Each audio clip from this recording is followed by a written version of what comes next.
Hello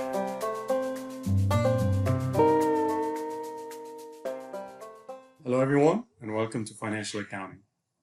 In this video I'm going to start going over chapter 2, but before I do that I just want to answer a few questions that I received by email during last week, and basically most of these questions about the homework.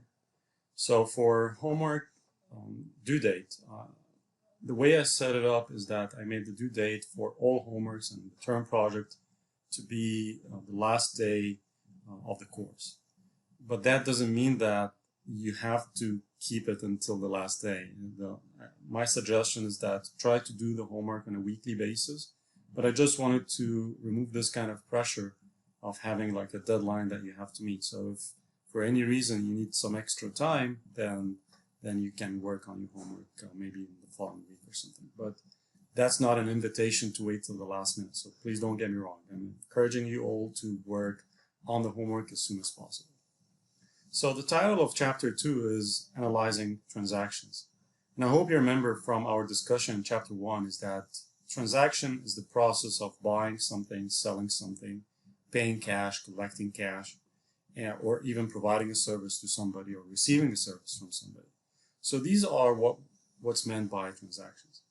And the way we've done it in chapter 1 was a very simple way where we added to accounts and subtracted from accounts. So for example, if I received cash, I added some balance to the cash balance, and if I paid cash, I subtracted the amount paid from the cash balance, and so on.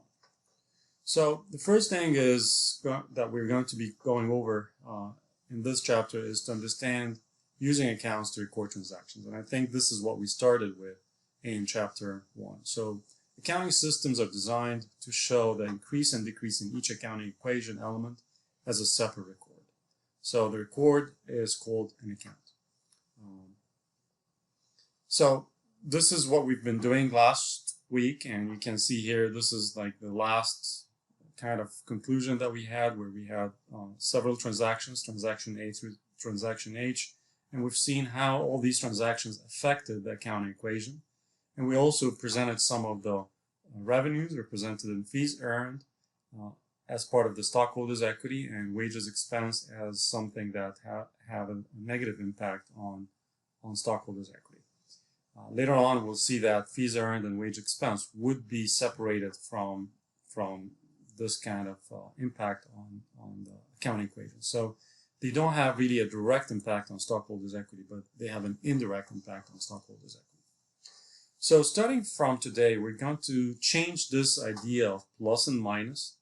And I have like a couple of news for you. The bad news is that this is it. We're not going to do this anymore. I think we've been trying to do this in chapter 1, and what we learned in chapter 1 actually stops in chapter 1. But starting from chapter 2, we're going to start a new language, and that's the good news. We're going to start to understand or learn about the accounting language, which is debit and credit. So as you know, we always hear the word debit and credit. So debit is like things like debit card, and credit is like also we have the credit cards, and we're going to offer credit or we're going to receive credit. These are the kind of things that we always hear about when it comes to debit and credit. But in accounting, debit and credit has a different nature or a different meaning. So we represent an account, like let's say cash, with a T account, or this T presentation. We call it the T account, where we have the title of the account, let's say cash, accounts receivable, accounts payable, supplies, fees earned, rent expense. We write it on the top here, and then we present the values on this kind of T sharp, and we call it the T account. And the T account has a title, as it says here, which is the name of the accounting equation element, like cash, again, all these things that I mentioned, recorded in the account. And this T chart has two sides you can see here, left side and the right hand side. So the left hand side is what we call it the debit side, and the right hand side is what we call the credit side. So this is the first thing I want you to learn. In accounting, forget about everything that you know about debit and credit and debit cards and credit cards and whether debit is good or credit is better, or all these kind of discussions, they don't mean anything for us for this course. For this course, debit means left, credit means right. And that's it. So when we have a T presentation that presents the changes in account, we're not going to use plus and minus anymore. We're going to use debit and credit. So debit means left and credit means right. So they say here, if we're dealing with an asset or cash, if I want to show an increase in cash, then I show it on the debit side, record the amount on the debit side. So increases in assets like cash are recorded on the debit side, which is the left side of the account. On the other side, decreases in assets are recorded on the credit side, on the right side. So if I want to show an increase, I show it on the debit side, and that only applies to assets like cash. And I'm using cash because it's an easy account that we can all relate to. If I want to show a payment of cash, like if I'm making the payment, so there's a decrease in my cash balance, I'll show it on the credit side. So this is the first step that I want you to remember. Debit means left, credit means right. And that's it.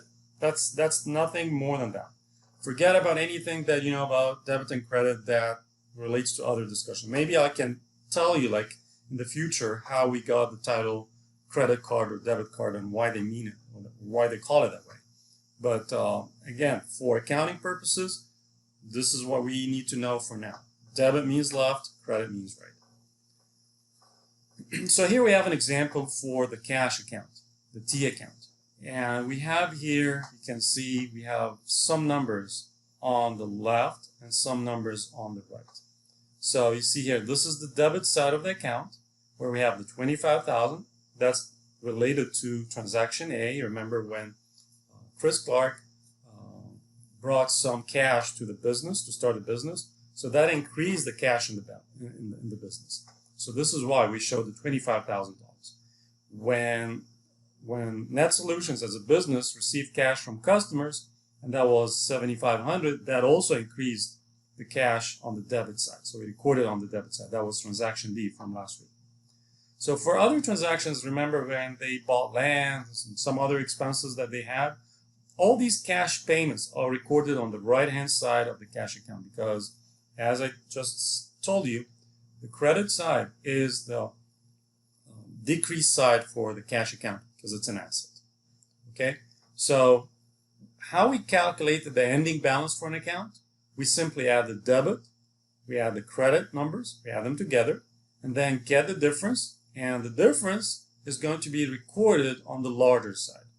So in our case here, we have about 32,500, and I think on this side we have 26,600. So the difference is 5,900, and it's recorded at the larger side, which is the debit side. And we always expect that the account balance would be on the balance that are on the side, that it's usually the increased side for that account. Because we'll see in the future that some accounts, they like the debit side, some other accounts, they like the credit side. In other words, they're like, for example, cash, the debit side is the side where it increases. So they like the debit side. Other accounts like liabilities and equity, they prefer the credit side. So this is where they increase on the credit side. So the balance of the account is the excess of the debits of an asset account over its credit. So it's also very important for us to understand how we can calculate the ending balance at the end of the month, or after, like maybe also at the end of the year, by simply adding all the debits for the account, adding all the credits on the other side of the account, which is the credit, get the difference, and if the difference or the larger side is the debit side, we record the difference on the debit side. If the credit side is the larger side, then we record the difference on the credit side. In this case here, with the debit side was larger than the credit side. So now let's talk about chart of accounts. What is meant by a chart of accounts? And simply, it's the list of accounts that the business has. And I think in last week, we had some examples like cash, supplies, accounts receivable, we had land, we had all these kind of expenses and fees earned for revenue. These belong to the chart of accounts. And of course, many businesses, or most businesses, they have different kind of accounts that they use depending on the nature of the business. But there are common things that most businesses use. So the term cash accounts receivable, accounts payable. These are common accounting accounts that we usually see in most businesses. So a chart of accounts, again, it's a group of accounts for a business entity, and it's called, and that chart of accounts is usually presented in the ledger. A list of the accounts in the ledger is called a chart of accounts. So when we have this list of all the accounts in the business, in the ledger, we call that the chart of accounts. So the accounts are normally listed in the order in which they appear in the financial statements.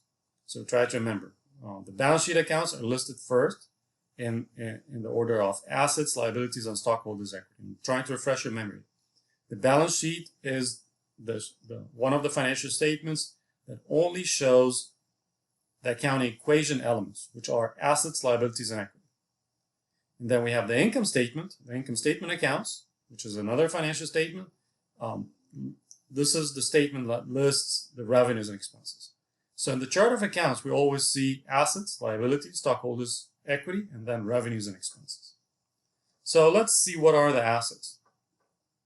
So as I mentioned again in chapter 1, and this is how you can see that everything in accounting is tied to each other. So it's very important that we read chapter 1 before going to chapter 2. So assets, these are the resources owned by the business. Okay, example, cash, supplies, any kind of supplies they use in the business. There's also something called intangible assets, which are the assets that lack physical substance. Things like copyrights, trademarks. There's also something called goodwill, franchises. These are considered to be intangible assets. Then we have accounts receivable, which is the balances that we expect to receive from our customers who bought some products from us or received some services from us on account. In other words, without paying for it right at the time they receive the service or they receive the product. So in this case, we call it accounts receivable.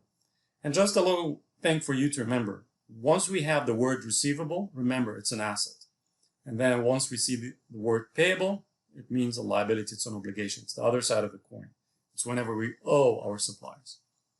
Then we have prepaid expenses, which are expenses that are paid ahead of time. Like think about if you have a cell phone and the service on your cell phone is a prepaid service. This prepaid service is considered to be a prepaid expense because you're paying for it before you receive the service. It's an asset.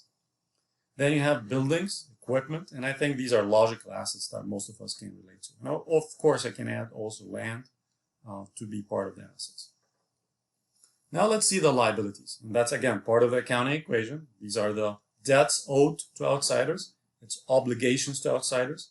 And the common thing about liabilities, they all have the term payable. So we have accounts payable, notes payable, wages payable. There's also something called unearned revenue. Unearned revenue is whenever a customer or a client pays me for a service ahead of time. So let's say they ask me to provide them a service next month, but I ask for a deposit. Is this deposit an earned revenue? No, it's not an earned revenue. Why not? Because I haven't provided the service yet. They paid me the cash, but it's like a liability on me because until I provide the service, I didn't earn this cash. So as it says here, cash received from customers before services or products are delivered. So the key thing for liabilities, these are obligations. Accounts payable are typically verbal agreements towards our suppliers or vendors. So we have to pay them in the near future. And it has the term payable. So we receive the product, we receive the service, but we haven't paid it yet. Notes payable is the same thing. The only difference is whenever we have a written agreement. So once we have a written agreement, that makes it a note instead of just simply accounts payable. And then wages payable is whenever we have employees who work for us. We haven't paid them yet, but we still have to pay them maybe by the end of the week. Then in this case, it's a wages payable. So these are some examples of liabilities. Then we have stockholders' equity. And stockholders' equity, again, that's the last part of the accounting equation. And again, it belongs to the balance sheet. It's the stockholders' right to the assets of the business. So stockholders' equity is represented by the balance of the common stock and retained earnings accounts. And at this point, this is all we need to know. Common stock and an account called retained earnings. These are the two main accounts that belong to the stockholders' equity. There's something related to stockholders' equity, which is the dividends. The dividends account, represents distribution of earnings to stockholders. So in other words, it has a negative impact on stockholders' equity. Then now let's shift to accounts related to the income statement, which are revenues and expenses. And let's start with revenues. What are revenues? Revenues is actually why the businesses are there. It's the kind of earnings that they make. So revenues are increases in assets and stockholders' equity as a result of selling services or products to customers. So if you have a business that doesn't have any revenue, they cannot survive. So the example that we had for Net Solutions, in the example of the company that we had last week, we had they provided consulting services or IT consulting services. And the revenue that they had was fees earned. It could be something like fares earned, or commission revenue, rent revenue. These are some examples of revenues that any business can earn. I can also add to that like interest revenue. So there are many different examples of revenue that businesses can record. Then we have expenses. And expenses, these are the things that we have to spend in order to be able to generate revenue. So they result from using up assets or consuming services in the process of generating revenue. And the key thing about expenses is that they usually have the name or the title expense spelled out clearly. So we can easily identify an expense. Except for one thing, and I hope you won't get confused with that, which is prepaid expenses. Prepaid expenses are not expenses.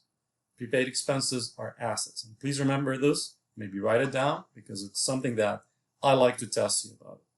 So prepaid expenses is not an expense. It's an asset.